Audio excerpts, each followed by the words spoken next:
I'm Mahesh Jeswani, Chief Product Officer at Measured. Today, I'm excited to be joined by Avinash Kaushik, one of the most influential voices in modern marketing measurement and incrementality. He is a best selling author of Analytics 2.0 and Web Analytics. Avinash has spent decades pushing marketers beyond dashboards and attribution towards true incremental business impact. After 16 years at Google and leadership positions across many global enterprises, he has become a leading advocate for trust but verify accountability, connecting marketing investments to CFO grade outcomes. Let's welcome Avinash. Welcome, Avinash. Thank you for spending time with me today. Very excited for our conversation. Yes, of course. What I want to do today is to spend time with you in understanding from your perspective uh, what is the state of measurement today, where it is heading next, what's the role of AI, and where does incrementality fit into all this? Yes, of course. So are you ready for this conversation? Yes, no, very excited. Let's do it. Yes, Let's do it. Yes. So before we dive in, Avinash, I want to get your reflection. If you look back 1 to 2 years, what problems we have dramatically solved and improved when it comes to measurement, and what those old critical problems we are still not solving. Yes. So I want to have your perspective on that. Sure. So actually, one thing I think that is a unmitigated success is that there are very few people in marketing or measurement that are still using last click. At least that thing is dead. And there is universal acceptance now that multi-touch attribution is at least the starting point when you look at the data. So if you log into Google Analytics, go to your multi-channel funnels folder, look at your attribution data, use data-driven attribution, don't try to build your own. I think it's a good progress. My view has always been this: attribution sucks less than last click. And I believe in sucking less every day. Yeah. It's a path to progress. Second, there is certainly in larger spenders a great deal of appreciation for measuring incrementality. And that I think we should take pride in it. I think the work Measured has done, the work other vendors have done, the work that thought leaders have done, and honestly, even the voices from Google, Meta, and others have advocated for incrementality. So the measurement of incrementality isn't where it should be. I wish it was way more advanced than it is. But it is very nice to see people struggling with conversion lift studies. It is very nice to see that you have built into Measured one-click approach to setting up your experiments, and people can go pick their confidence interval they want. They can pick the sizes, the speed. Just the fact that these things exist is, to me, a very, very positive sign. So I take those two positive changes that have happened. And as we go through it, we can touch on AI and what we haven't done. But those two things I take a sense of comfort in. Makes sense. So do you think as an industry we have moved past attribution and moved to incrementality? Or do you think we have a long way to go and we are still holding on to the older habits? Oh no, we are holding on to older habits for this underappreciated reason. So I spend most of my time on the client side, in the sense that I spend a few $1 billion on marketing every year, and so I'm the user of the tools. I'm the doer of advertising, and so the thing is, I have to make daily decisions or weekly decisions around my spend inside Google or Meta or billboards or other places. And there are tactical decisions I need to make for which the easy accessibility of attribution is helpful. Just remember, it still sucks less. It's not perfect. But there are decisions I want to make at that speed where attribution is helpful. And I use that. Increasingly, we're heading to a space, as you said, for Measured, the models get rerun at least once a day, and they will redo the core incrementality by tactics and strategies. So you'll be able to use that to make your daily and weekly decisions. But since not all of the America is using Measured, and you should, so they don't have access to that. So incrementality results are still coming in over weeks or months. So a conversion lift study will take a few weeks. Experiment we run with Measured will take a few weeks. And certainly the MMM, when it comes, could take months. And so in that sense, we are in this transition stage where more people are using incrementality to make strategic decisions, budget changes, etc. type things. And they're using attribution increasingly for those tactical decisions to just suck less. At some point, perhaps all of the world becomes measured customers, in which case they can skip the attribution step and go directly to incrementality. But I sort of appreciate that not everybody's there yet. So there is a balance to strike between attribution and incrementality. So it's not really not trusting incrementality over attribution. Oh, no. It's more about operationalizing it. Exactly. It's more about, how can I scale on it? How can I run experiments at more scale? How can I run models more faster and calibrate them on an ongoing basis and things like that? So yeah, as long as I have done my experiments or my MMM modeling correctly, my faith is in incrementality. I already know my attribution sucks. Remember? It sucks less. That's great. I still know that it sucks because the fact that you are now able to identify that Meta deserves 20% more attribution over Google or vice versa, it says nothing about if either one was incremental at all. Maybe the 20% extra attribution to Meta had 2% incrementality and Google had 7% incrementality. Right. So no, incrementality is the right answer to get to as long as you're doing it correctly and calibrating your models. Attribution sucks less, but we have to appreciate tool providers or advanced practitioners that attribution can serve a tactical purpose when I don't have that answer every single day, every single week. That makes a lot of sense. So when you look across, I remember you published a MMM landscape. Yes. And I saw like so many solution providers on MMM. Measured was a tiny logo there, but loved it. Nice top to the right, nice place. I really loved it. But we were there. I wanted to ask you like a general question.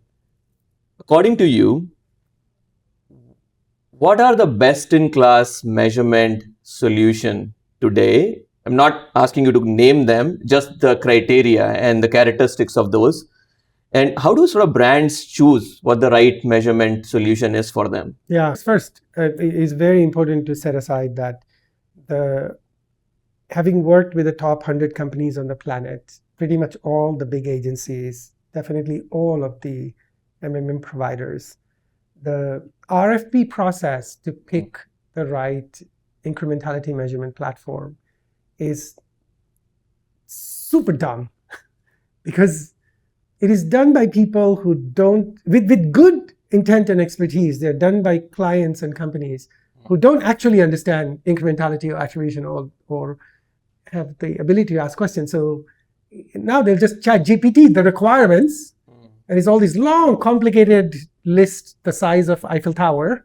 It goes into the RFP where the jazz hands that the vendor is able to do is far more influential than the actual ability to discern methodological differences in superiority. So I'm deeply an unfan of the RFP process. I would rather they pick the 2x2 by Gartner or somebody and say, hey, we're just going to pick this one on the top right. There's probably a higher hit rate in picking the right solution than you going through it yourself, unless you have some experience and have failed at MMMs. That makes the best RFP. You've done it yourself. You've used open source.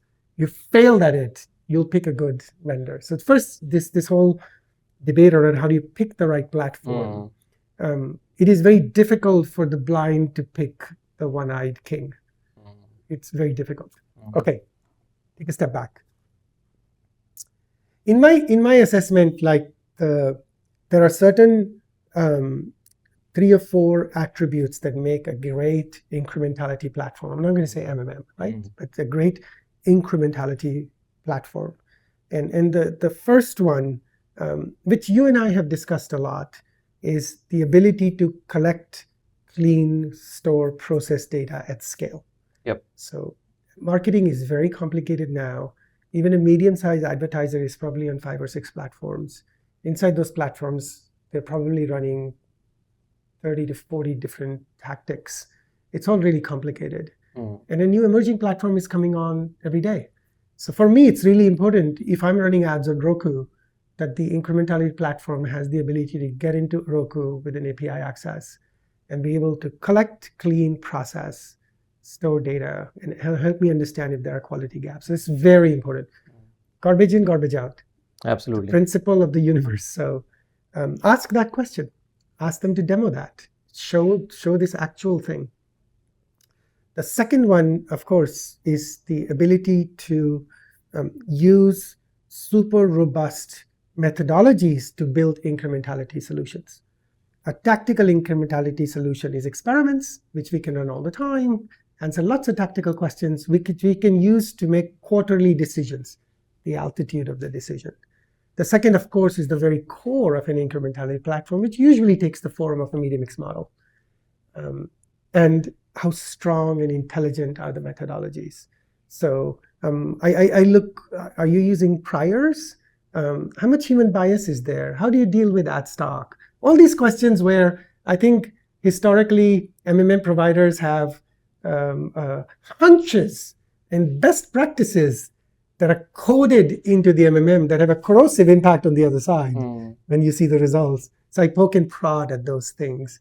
I'm very attracted to MMM providers that have intelligent algorithms to understand the ground truth. And that can change all the time. And maybe the ad stock was 1 day yesterday, and maybe it's 90 days, 3 months from now, and maybe it's 180 days, and suddenly it's back to 2 seconds. I love using intelligence for ground truth. And then the second methodological thing I'll look for is when Kraft invented MMMs, they analyzed every channel in a silo. Got it. And so I'm a very big fan of understanding marketing as a portfolio. And so do you understand cross-channel effects? How do you account for them? And is it only paid search, all the paid spend, or does it also account for organic search? Does it account for email, et cetera, et cetera? So those are second layer things where the more analytically oriented will pick apart is really, really important. Then the third super important thing to me is triangulation, as Measured has amply demonstrated. All models are wrong. It's just a matter of degree. So the fact that does the incrementality platform use all these experiments I have done by myself, which will be cross-channel, all the experiments I have done that are channel silo, which is CLS results from Meta, from TikTok, from Google. So that's one set. My cross-channel experiments are the second set. And other things that I'll be doing to tactically do true test and control experiment, the final gold standard of anything. How are you using that to triangulate my MMM? So I get the best of both worlds. I get this true test and control to the scale that I can do. And then obviously these experiments have an upper limit. You can only do so many. So I'm going to rely on my models for my MMMs, but triangulating those two things. And then the thing that is usually underappreciated is trust but verify. So once my MMM says do A, B, C, D, I reallocate them. I still do a holdout against that decision to calibrate the MMM itself. So you said allocate 70% to Meta. I did on a whole bunch of spend, I did allocate 70% Meta, but I left New York alone or some audience. I want to see how smart the MMM is. So this last step is very important. So triangulation and trust but verify. And of course, the last one that is a big passion of mine is the ability to understand in my MMM and my incrementality platform, the impact of brand marketing, pure brand marketing. And so, for example, Measured has a very big client Gap. Hopefully that's public. I'm not breaking news. But Gap is a fantastic brand marketer, as proven a few months ago with their incredible success with Cat's Eye. How does the model understand that? Because it was humongous success. Shirts and T-shirts and jeans are flying off the shelf at Gap. So that's the last thing. So those four really important things that go into my evaluation of an incrementality-centric platform. And we haven't even talked about the thing I was most excited about from your talk at the customer event from Measured, which is all around how we're bringing AI to it.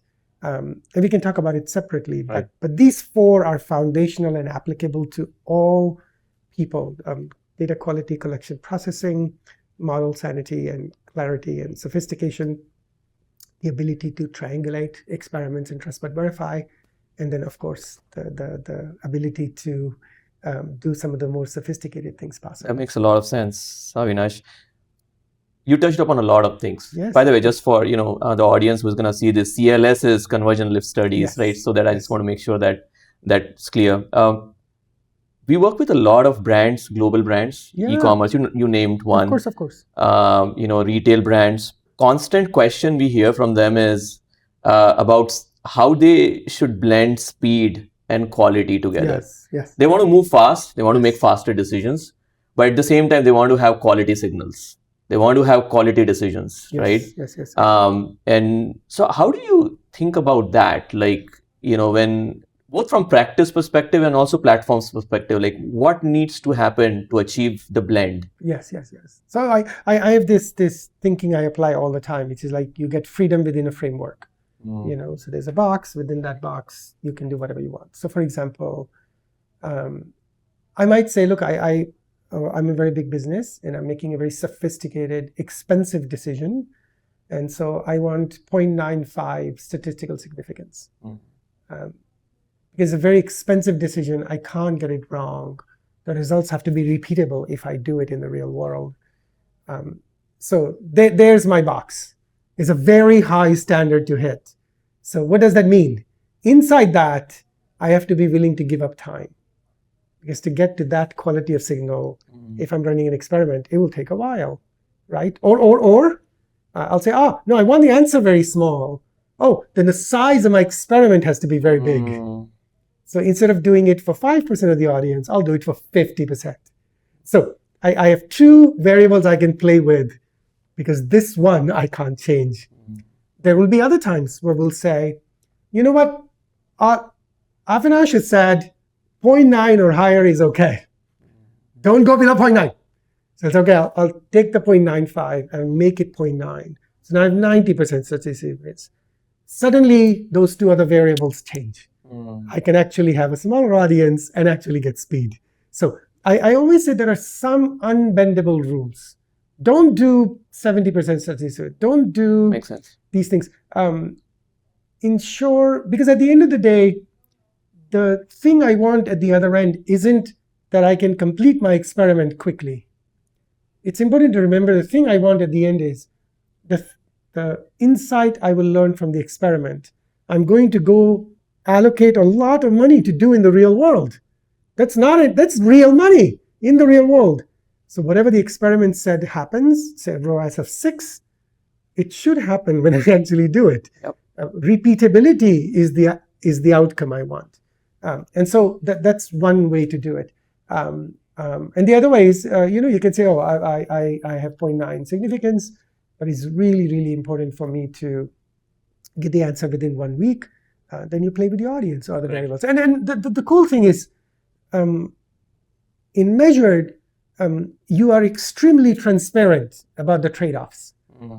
If I do pick 0.8 significance or 0.7, you do mark that in red, right, with a button saying, "Are you sure you want to do this?" Right. So I love the ability to play with those variables, but it's really important that there are some things you cannot compromise on, and then there are others that you can. And it's important to work with a partner that exposes this complexity and allows you to make smarter choices. Right. So transparency, flexibility, and ability to do all this, but with caveats. That's exactly right. That's important. It's very. When we work with these brands, they also come to us with a question like, how do they use incrementality to bridge marketing and finance? Because we know incrementality is tied directly to financial outcomes. How incrementality can play a role in terms of building that trust between CMO and CFO organization, according to you? Yeah. So actually, this is a very, very important challenge to think through. I worked with very, very large advertisers. Oh, Amazon. Amazon is an advertiser, not Amazon, the advertising platform. And in spending time with Amazon and Audible and others, massive companies, it is such a effort to get the finance team to start using these more sophisticated things. So please don't feel bad if you're a much smaller advertiser. I mean, Amazon is the size of Everest, and we are merely pebbles in the Amazon world. So it's very important. So two underappreciated things. First one is that at most large companies, the financial forecasting models, to the extent that they're accommodating for marketing-driven impact, they are mostly built on last click. If they are the most sophisticated, they may have attribution. And so what happens is, because that's all the data they had. The finance need 4 or 5 years worth of data to build all these forecasting models, etc. They're all trained on last click data, online and offline, even more flaky. So sometimes it becomes very hard to deal with finance because they'll come to say, how did we do the quarter? Here's your forecasting numbers. And they bring all these last click forecasts.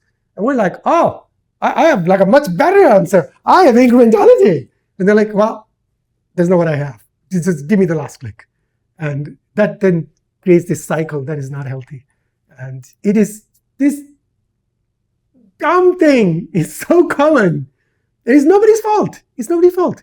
Finance used the data because that's all they had, etc. So just remember, you have to figure out how to influence the CFO to change the way forecasting and budget allocation to marketing works, and that they need to be playing off incrementality. Then your job as a provider of the platform is to make sure that you are able to provide finance the depth of history, the stability in those forecasts. Don't go back and say, I redid the models and now I have a new answer for last year. No, give some predictability, etc. Right. So then finance can do their job. Okay, that's done. Then is the second part, which stymies the relationship between finance and marketing, which is what are the incentives set on? So usually, because the forecasting models were built on last click, the CMO's models and compensation and bonus structures, and then the rest of us minions underneath the CMO were built off the same last click type behavior. So I say the first step, once you have a platform like Measured or a truly incrementality centric platform, is to begin to set targets and incentives for the marketing team based on two extremely simple KPIs. Marketing-driven incremental sales, cost per marketing-driven incremental sale. That's it, just two. Got it. Start committing to finance that you are going to report just two KPIs for them. Marketing-driven incremental sales, cost per marketing-driven incremental sale. Now, obviously from there, we can derive incremental profit, we can derive all these things, and on the other side, we can derive all kinds of metrics. And by the way, these two KPIs can be segmented 1,000 ways. We can segment it by owned and paid, we can segment it by geo, we can segment it by channel, we can segment it by online, offline. We can segment the metrics 1,000 different ways, which are all possible inside Measured, right? But getting an agreement with your CMO that she is going to be judged going forward based on marketing-driven incremental sales and cost marketing-driven incremental sales is very important. And then making sure that finance then knows that this is how we in marketing are going to measure our success. And then that's built into the forecasting models. Nirvana. Right. Awesome. Unlimited licenses purchased for Measured. Yes. No, this makes a lot of sense. This makes a lot of sense. And by the way, this is very much resonating with what we are hearing from clients or partners who have actually done this successfully internally. So thank you for confirming this. I mean, in the industry, when we, I would say we are in the industry, we tend to overvalue availability of data and analysis. We don't account for the psychological incentive structures in place that are the real barrier to overcome. And the older I get, the more I understand that, and the more I solve for those. I'm like, I'm just going to trust Measured. It's good. Don't explain the model to me. It's fine. Let me go fix these other problems. Right. Totally. Makes sense. Related to the trust, I think you talked about trust and validation. Yes. We talked about how do we align, CFO and CMO organization on incrementality. If you run a test and you expected a lot from this test and it came out with flat results, you can't make decision on it. How do you see that? From your perspective, how do you deal with it? No, so for me, first, 1, 2, 3 tests going flat, I don't care. It just, there are so many, we think testing is perfect. It isn't. There's so many variables at play that something a competitor might have done might have caused our test to be flat. It wasn't our hypothesis. So an occasional test or a couple of them in a row coming out flat is no big deal. If you have a culture of experimentation, you have to accept that that's going to happen because you can't control the universe. Right? But if it is a pattern, I mean, the last 5 tests were all flat, then I take it as a non-positive. As in, my instinct will be, oh, where are we sourcing our hypotheses from? Is there something flawed about what is informing our hypotheses that are going into these experiments? So I will question that. But remember, after a pattern, not 1 or 2, I don't care. But the second one I think is the real source, is that we are, my instinct will be to believe, based on my experience, that we are being conservative. We are not actually making big bets. That's usually the reason for flat tests. That makes sense. If your company culture is built to do a certain number of experiments, that your company culture is experiments as an activity, not an outcome, you're just going to run a bunch of tests. And the more conservative and non-risky tests you run, the more flatness you're going to get out. But you'd still say, we did 60 experiments last quarter. I don't give a crap. I don't give a crap. So I'll nudge the team back. I'll say, okay, let's look at we have 4 in a row that are flat.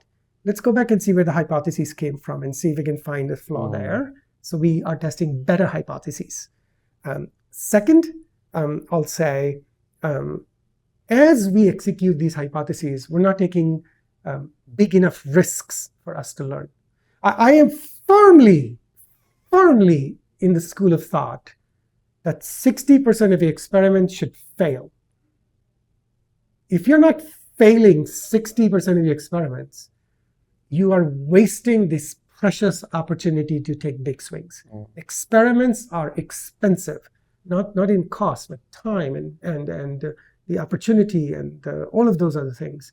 So I'm all in the school of take big swings, and a whole bunch of your hypotheses should fail. A whole bunch of your gut instinct should be proven wrong. Then you're doing this right. Correct. So I'm firmly in that school. Correct.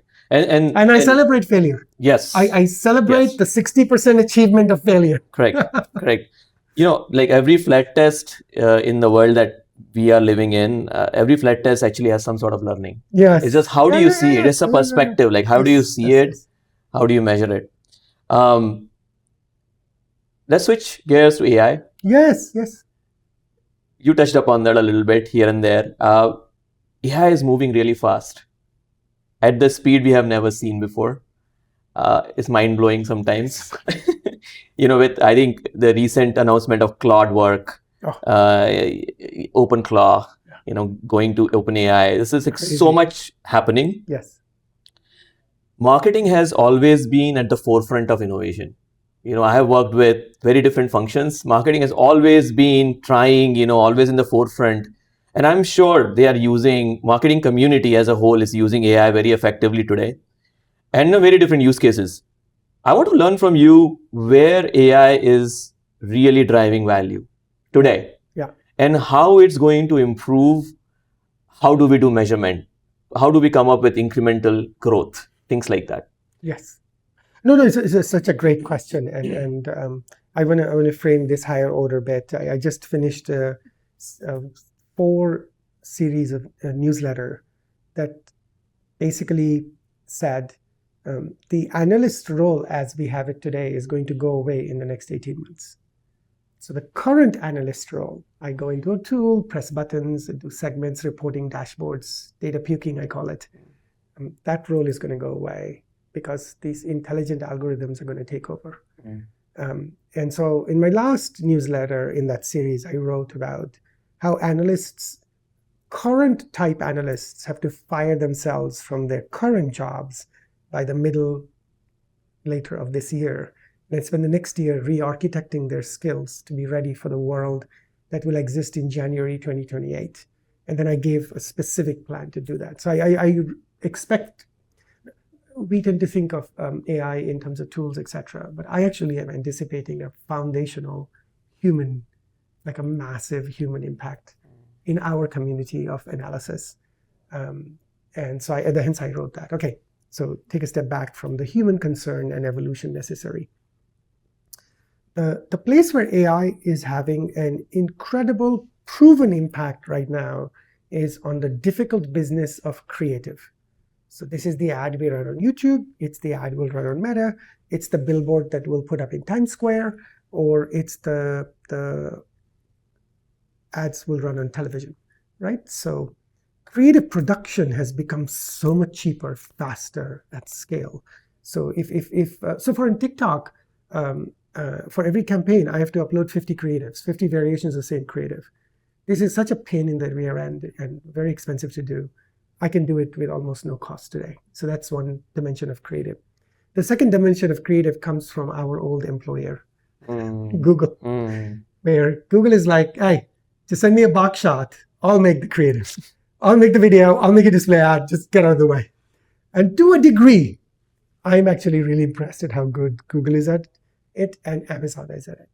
Just upload your a little box shot of Amazon. Amazon will make a video. It'll show up as a featured image on your product page, and it has statistically significant improvement on conversion rate. So creative is a big one. Whether we do creative production, that's my TikTok example, or handing it over to our ex-employer or Amazon and say, hey, you build the creative. Creative can be at least 20% of your cost. So bringing that down, awesome. Second, very emerging that I'm very excited about is I'm one of the things I'm an author of is this framework called See, Think, Do, Care. And it's like I invented it a decade and a half ago as a new way to think about marketing, which is truly intent-centric. And I am extraordinarily amazed at how good these new emerging advertising algorithms are at finding intent. So with like a product like YouTube Demand Gen, I just give them and say, I want to sell these things. And I don't give it age, affinity, demographics, the psychographic, I give it nothing. I say, here's the thing I want to sell. You figure out who I should sell it to. And you let the creative find the audience. The ability to do this at scale these days with AI is mind-blowing. Truly enabling intent-centric marketing. So no more spray and pray, true intent centricity. And of course, the third one that applies to you and I even more is I'm really excited about letting AI run our analytics, letting AI run our solutions. So I was super excited at the customer event day that we did a few months ago, where you demonstrated this idea that I call it building digital twins of analysts. I think you called it something else. Teammates. There we go, AI teammates. Actually, that's nice. I like that. So the ability to have AI teammates is fantastic in analysis. Why do I need to come in the morning and look at the data? It's just like such a... Also, I'm not that smart. I can't connect all the dots. There's so much going on. Even a simple campaign will have 5 or 6 different platforms. Each of them will have 10 to 12 tactics. It gets out of hand really fast. I want my new AI teammate, Mahesh AI. By the way, we call at Measured, we call it as Mia. M-I-A. There you go. So I just want Mia to come and say, oh, I've done all the thinking for you. This is all the stuff that came out overnight. The rerun of my models that you do once a day. It's going to look at it. It's going to find all these things and say, oh, from the ocean of things, here are 3 decisions you need to make. Now go work with your boss, go work with finance to get more budget, go work with marketers to persuade them, etc. Do the work of activation based on data.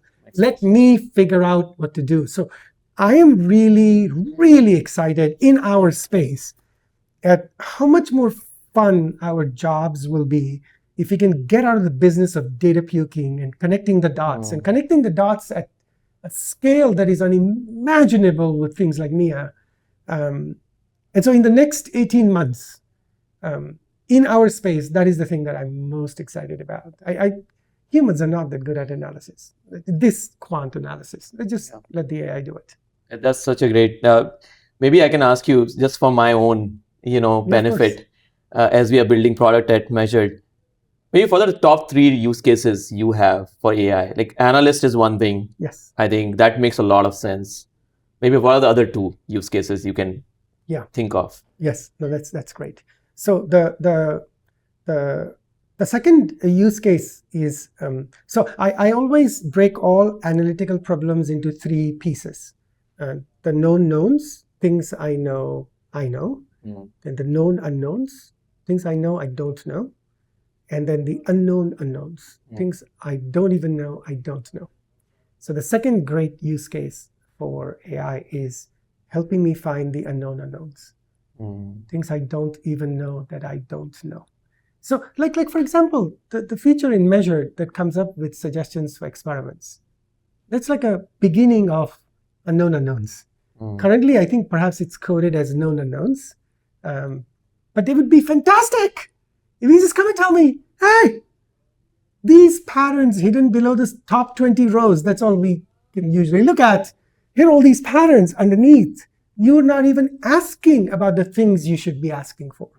So deploying AI to identify the unknown unknowns, I'm super, super excited about. Because remember, by definition, it's a blind spot. It's an unknown unknown. But AI can match patterns at a scale. It can analyze hundreds of thousands of variables. And there is no upper limit to the amount of data it can analyze. It's just mind-blowing. And I at this point in my career, I'm mostly in the business of unknown unknowns. So I struggle with it. I do the best I can. But that would be a second really great use case to do unknown unknowns. The third one is underappreciated, which is when I frame, like those newsletters I wrote about our analyst jobs going away, I said, don't use the word AI in isolation. The phrase I use is intelligent plus automation. Intelligence and automation. So I always say intelligence and automation. So I log into Measured, and I want Mia to have looked at all the data. I say, here are the 3 decisions to make. By the way, I made these 10 decisions already. They're like no-risk decisions. And I went back into Meta and changed your bids. I went back into Google and changed these budgets. I went back into TikTok and swapped the creative rotation. I went back and did these things. So now automation is not AI. Automation is the boring, dirty work of APIs and integration. Right. But for me, that is just nirvana. Because as you can see through each of my answers on AI, I'm shifting the human to do what the human can do best. And I'm using tech to do what the human was never good at in the first place.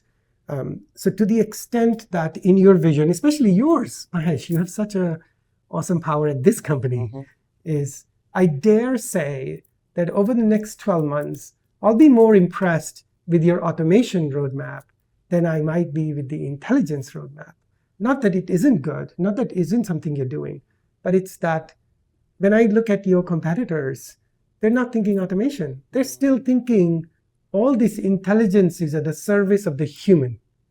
And I want you, if I dare say that, I want you to be in the business of eliminating the human as much as possible, so that all this intelligence is in service of all of those things. And then what the intelligence cannot do, that's the job for the human.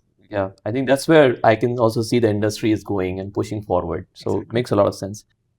I want to understand, because you have the wide lens of the industry. You work with partners and customers who are not Measured's customers today, right? I like that today. I want to understand from you, where do you see Measured position today? So and I've shared this with Trevor, so not a surprising insight.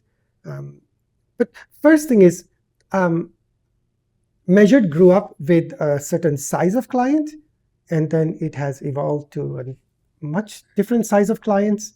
And at least in terms of the time that I've spent with you, ignoring the analytics partners and the Olympics and the recasts of the world, I won't opine on them. But I'll say, at least on Measured, as I experience the platform, I think you should have clients that are like 10 times bigger than the one you have right now. Because I'm genuinely impressed with the intelligence that you've embedded in the platform, the flexibility you've embedded in the platform, the triangulation you have built into the platform. So I keep telling Trevor, get bigger clients. And by that, what do I mean? I mean that I see Measured as having the ability to solve significantly more sophisticated problems compared to others. And so I'm like, oh, who has those harder problems? Oh, bigger clients have those harder problems. So that's one thing. The second one is again, I don't know how much your compensation is currently, but whatever Trevor is paying you is not enough. It's not that much. Trevor, listen to this. Because I do think that at least to the extent that I've had the privilege of seeing the changes in the platform, which Trevor talks about all the time, everywhere, as do your VP of marketing and the sales team, etc. You've brought like a fundamentally transformational approach to analytics. And it comes from all your wonderful experience at Google, and you don't come from the analytics world, but it has been a real gift to Measured and the analytics that happens at Measured, because you're bringing a very different mindset and a very different way to think about the problems that we all face together. And so you look at the Measured platform 2 years ago, you look at it today, oh Jesus, it's like radically different. Something as simple as I love the 8 boxes you have around what does confidence low mean. And I want to like write a newsletter just on the 8 boxes. It's so beautiful, like each exploring this super nuanced, interesting dimension that people don't appreciate enough. So something as simple as that to figuring out how to bring true triangulation between experiments and models, and then now with Mia. So I see all of those as giving any client an ability to solve way more sophisticated problems than with some of the other platforms in the world. And all of them bring their strengths and weaknesses. But I'm sort of super excited about the work you're doing. If you are a brand and you want to build this, what Measured is doing in-house. Oh, yes. What are the pros and cons? Like, how do you think about this? So I was a chief strategy officer for an agency in London where we built incrementality measurement solutions and sold them to the world. So it was in Europe. So I have been in the position of building these tools and selling them to companies and have the exact same question answered. So the challenge, the challenge with these sophisticated advanced solutions in a fast-changing world is that they will get, your internal people and thinking will get stale very quickly. So is it really that hard to build the first version of your MMM? No! Get the one from Facebook and get going. Happy birthday to you, right? It's not. Every data science employee at a company is like, what the hell? All you want is a causal model? I have it. I want to whip something up in 2 days. And obviously it takes way more than 2 days once they figure out the data and the complexity. But still, taking open source MMM solution and building your first MMM is not as insanely hard as people think. But the problem is the world is changing so fast and the marketing is changing so fast. Just think about how advertising ran on Google 1 year ago versus today. It's fundamentally different. Everything. Bidding, targeting, creative, everything is totally different. So what ends up happening when you in-house an advanced model, we're talking about an incrementality centric platform. But let's just say, I was in a meeting the other day in New York, and somebody says, we're building our own foundational model. I was like, Jesus! Do you have $500 billion? Now remember, whipping up your first foundational model for some open source weights is not that hard. It's just gets stale within 14 minutes. So that's the problem to think about. And so I I am an advocate of going down the path of building your own. I want you to fail. I want you to fail. I want you to figure out the limitations, then do the RFP. Then you can appreciate more. Exactly. Right. Second, as one of the key expectations of any platform is to look at the number of releases they've had, look at the number of platform updates they've had, look at the foundational changes to the core logic that powers the platform. And as you dig into those things, you will realize that if myself and a team of 3 data scientists are running an incrementally centric platform inside a company, I will get disconnected from the entire world of challenges, and I will get disconnected from the advancements in the modeling solution, et cetera, et cetera.